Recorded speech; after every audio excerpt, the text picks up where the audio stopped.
Hello friends, स्वागत है आपका रूपम क्रिएशंस में। आज की कहानी है, अगली कहानी है।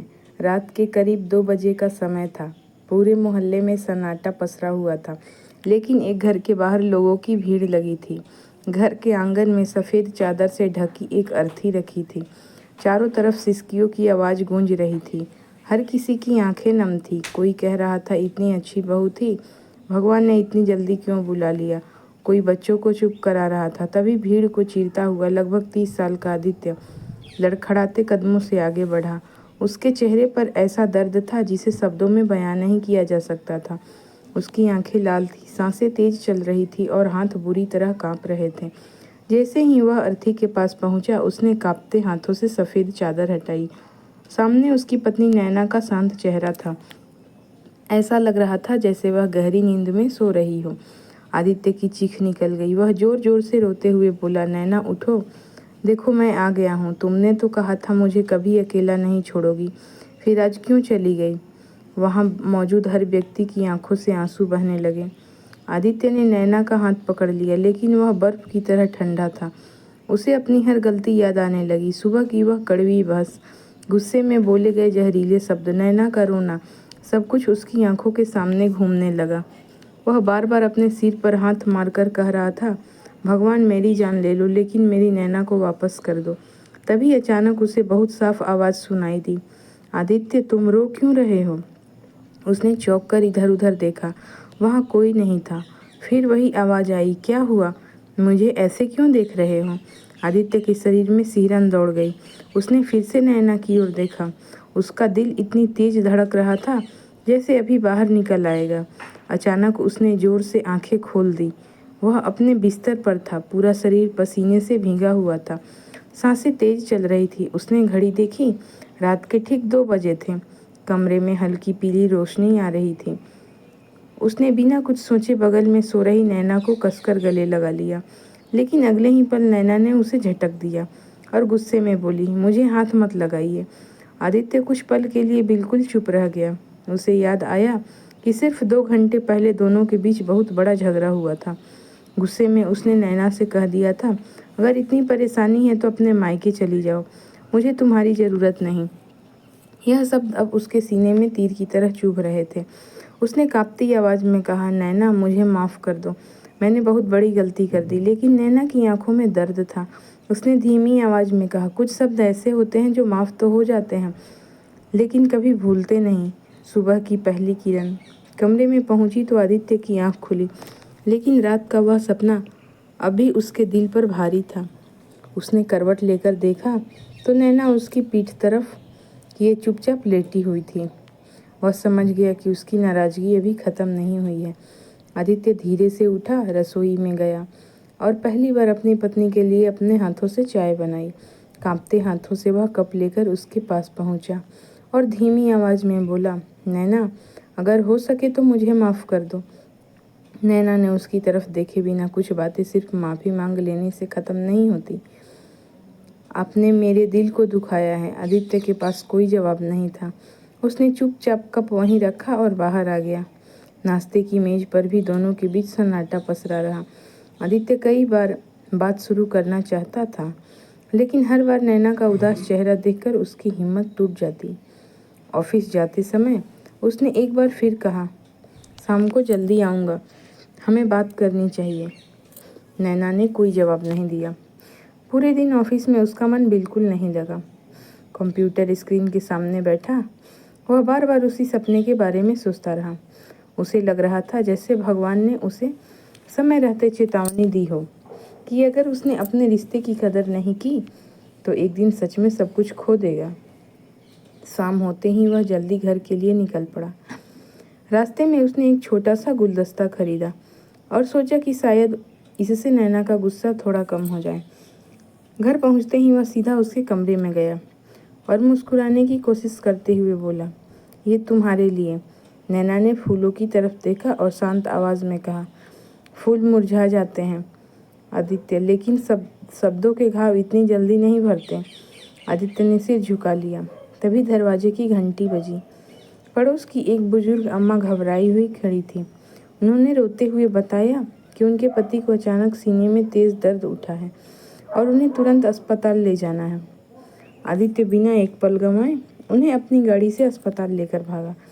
डॉक्टरों ने तुरंत इलाज शुरू किया और कुछ देर बाद बाहर आकर कहा, अगर 5 मिनट भी देर हो जाती तो मरीज को बचाना मुश्किल हो जाता। यह सुनते ही बुजुर्ग अम्मा फूट फूट कर रो पड़ी और आदित्य के हाथ पकड़कर बोली, बेटा आज तुमने मेरा सुहाग बचा लिया। भगवान तुम्हें कभी किसी अपने का दुख न दिखाए। यह सुनकर आदित्य की आंखें भर आई।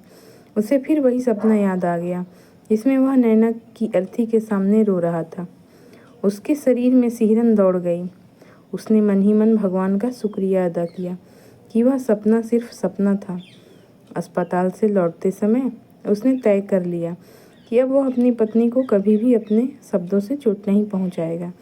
रात को घर लौटकर उसने नैना के सामने बैठते हुए कहा, आज मुझे एहसास हुआ कि अपने इंसान को खोने का दर्द क्या होता है।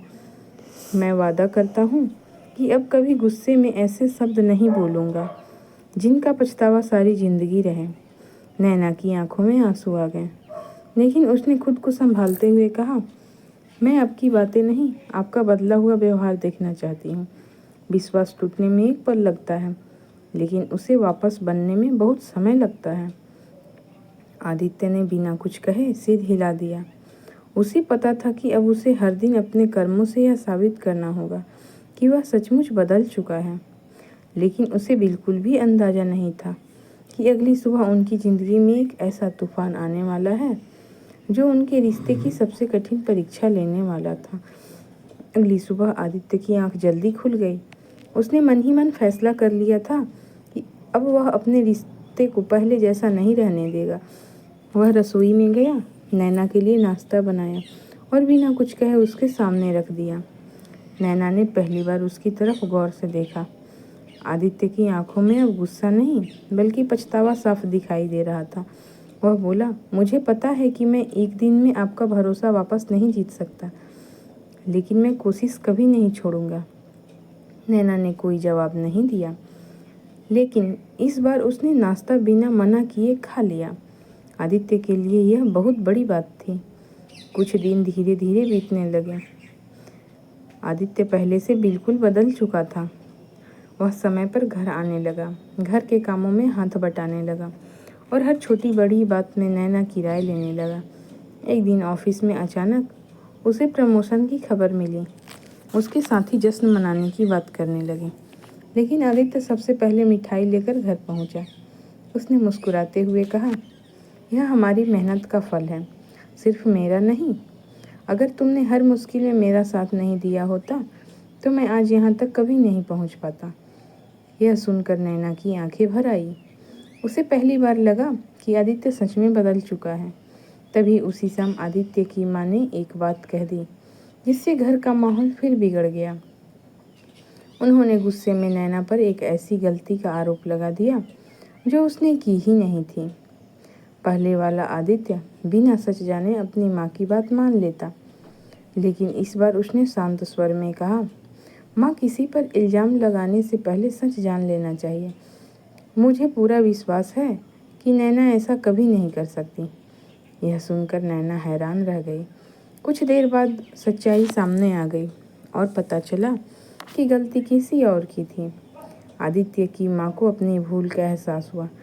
उन्होंने नैना से माफ़ी मांगी और कहा, बेटी, आज मुझे समझ आया कि तुम इस घर की बहू ही नहीं, बेटी भी हो।